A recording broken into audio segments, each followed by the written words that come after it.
Divine Rivals, the book that so gently asks, "Hey, do you want to cry today?" And then doesn't wait for an answer. Welcome to a story that combines divine war, slow burn enemies.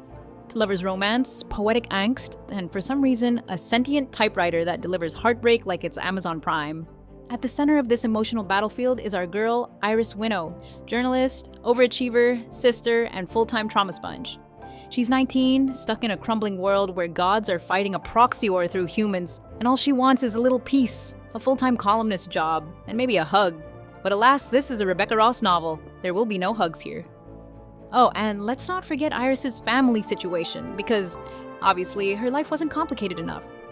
Her mother is basically grief in human form, drowning her sorrows in bottles of wine while emotionally checking out of parenting altogether. It's giving absentee mother, but make it tragic. Her father, dead, gone, dust in the emotional wind, and her brother, Forrest, decided to handle the family trauma in the healthiest possible way by enlisting in a literal war between gods. Smart choices all around. Iris, being the only emotionally responsible person in the Winnow household, is left trying to keep the house from falling apart, figuratively and literally, holding down a full-time job and playing part-time pen pal therapist via magical wardrobe letters. Honestly, the girl deserves a nap, a hug, and a reality where someone else steps up for once. But no, this is a Rebecca Ross novel, so of course the emotional labor is fully hers to bear. And yet, she still shows up to work at the Oath Gazette every morning, ready to outright everyone around her. That's commitment. Or delusion. Possibly both. Enter Roman Kit. Roman is Iris's rival at the paper. A rival who's infuriatingly good-looking, frustratingly talented, and just so smug you want to slap the charm right off his face. He's got that upper-class, posh boy vibe that screams, "My parents paid for fencing lessons, and I drink my tea with emotional repression." He's the editor's favorite. The golden boy, the one who always gets the last word in meetings. And Iris? She hates him, which naturally means they're soulmates. They compete for the same columnist position. They throw snarky insults across desks. They walk the fine line between professional disdain and romantic subtext so well you'd think they rehearsed it. And underneath all of it, Roman's hiding a secret. You see, Roman's life isn't as shiny as it seems. Sure, he wears perfectly tailored clothes and carries himself like a Victorian villain, but behind the scenes, he's a disappointment to his powerful politician father, emotionally constipated and quietly drowning in loneliness. So, what does he do about it? Therapy ? Emotional honesty? Nope. He writes anonymous letters. You heard me? He finds a magical wardrobe that somehow acts as a portal between him and Iris's typewriter, and when Iris starts sending desperate letters to her missing brother, Roman is the one receiving them, and naturally he starts writing back. Because nothing says healthy emotional boundaries like secretly responding to your coworkers' grief letters. He signs them as Carver. Why? Who knows? Maybe because Roman screams elitist heartbreak and Carver sounds like someone who might actually cry in public. And Iris? She has no idea that the mysterious, kind, vulnerable person on the other end of her letters is the same smug idiot who steals her coffee and column space every day at work. But she falls for him. Hard. For the voice behind the letters. For the honesty. For the way he actually sees her. Not knowing that it's Roman. Not knowing that the guy who made her cry in the office is the same one making her swoon at night. So, let's recap. We've got a divine war, a magical typewriter, and two emotionally damaged co-workers falling in love through anonymous letters like it's 1917 fanfic. It's the slowest burn in the history of paper, and it's glorious. Meanwhile, Iris's real life continues its downward spiral. Her mother dies, she doesn't get the columnist job, and her grief is now a full-time occupation. So what does she do? She packs up, quits her job, and volunteers to become a war correspondent.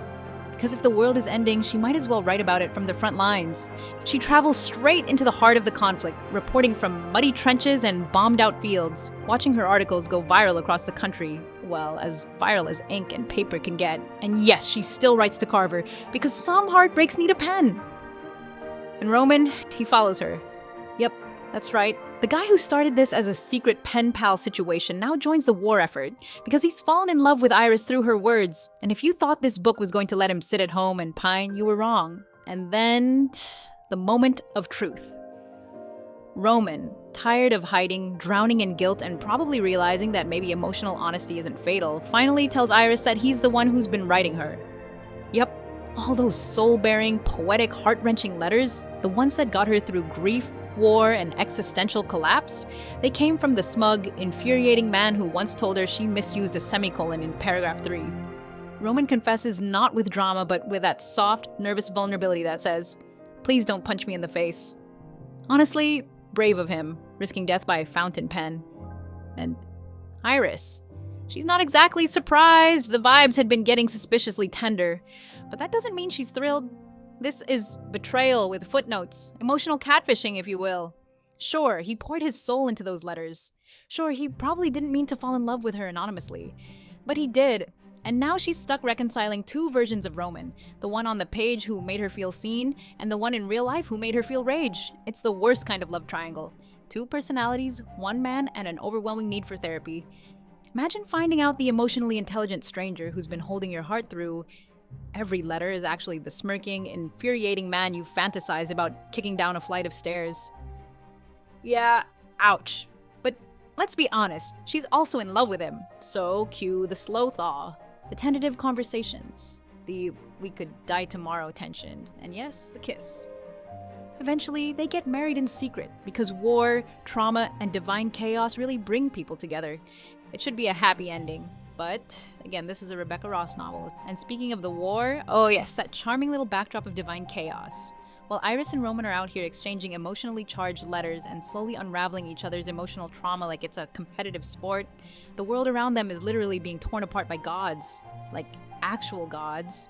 Because apparently mortals wrecking things wasn't dramatic enough, so let's add two immortal deities locked in a petty, centuries-long sibling rivalry that makes Greek mythology look like a family picnic. Dacre, the dark god, is on a soul-devouring rampage, converting soldiers into hollowed-out monsters, while Enva, the goddess of light, is just somewhere, probably being mysterious and disappointingly passive. So yeah, hope you weren't expecting a clear good versus evil narrative, because Divine Rival says, what if war, but emotionally ambiguous and metaphysically exhausting? And let's not pretend the emotional toll of this war is subtle. No, Rebecca Ross wants you to feel it. The trenches are muddy, the death count is rising, and every young person is either being drafted, dodging grief, or writing desperate letters into magical wardrobes just to stay sane. It's bleak, it's brutal, and yet, somehow through all the blood, loss, and soul-wrenching horror, there's this quiet, aching hope that Iris clings to, mostly in the form of Roman's letters, because if there's one thing stronger than divine warfare and systemic collapse, it's apparently the sheer power of yearning. Who needs a peace treaty when you can have metaphors and mutual pining? So naturally, Roman gets captured by the enemy. More specifically, Dacre, the god of death himself. Because, of course, a literal death god is the one standing between you and your emotionally repressed letter-writing husband. Roman is tortured, his memories are erased, he forgets Iris, forgets everything, and becomes a blank canvas for Dacre's manipulation. Iris, meanwhile, is wrecked, grieving all over again. Forrest, her brother, returns, but with strings attached. He made a deal with Dacre to survive, and now he's more undead soldier than loving sibling. The reunion is awkward. By the end, Iris is back at the Oath Gazette, battered, grieving, and utterly alone. But she keeps writing, because that's what she does, and she sends one last letter. To Roman, to the boy who doesn't remember her, to the ghost of the man who used to love her through paper. And that's where Divine Rivals ends. With a whisper, with hope, with heartbreak, and with you screaming into a pillow. So, what exactly did Divine Rivals teach us? If a magical typewriter ever starts sucking your letters into a wardrobe, just roll with it. Emotional devastation is coming either way.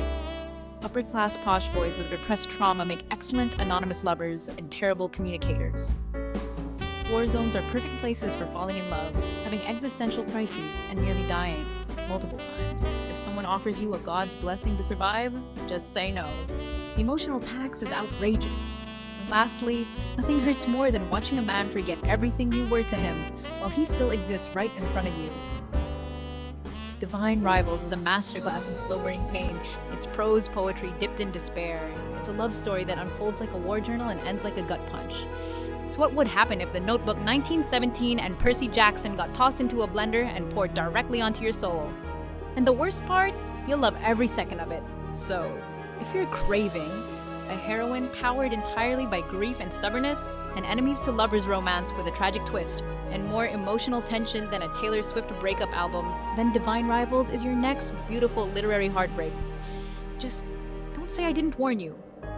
Now, go ahead and like, subscribe, and leave your emotional breakdown in the comments, because we suffer together here.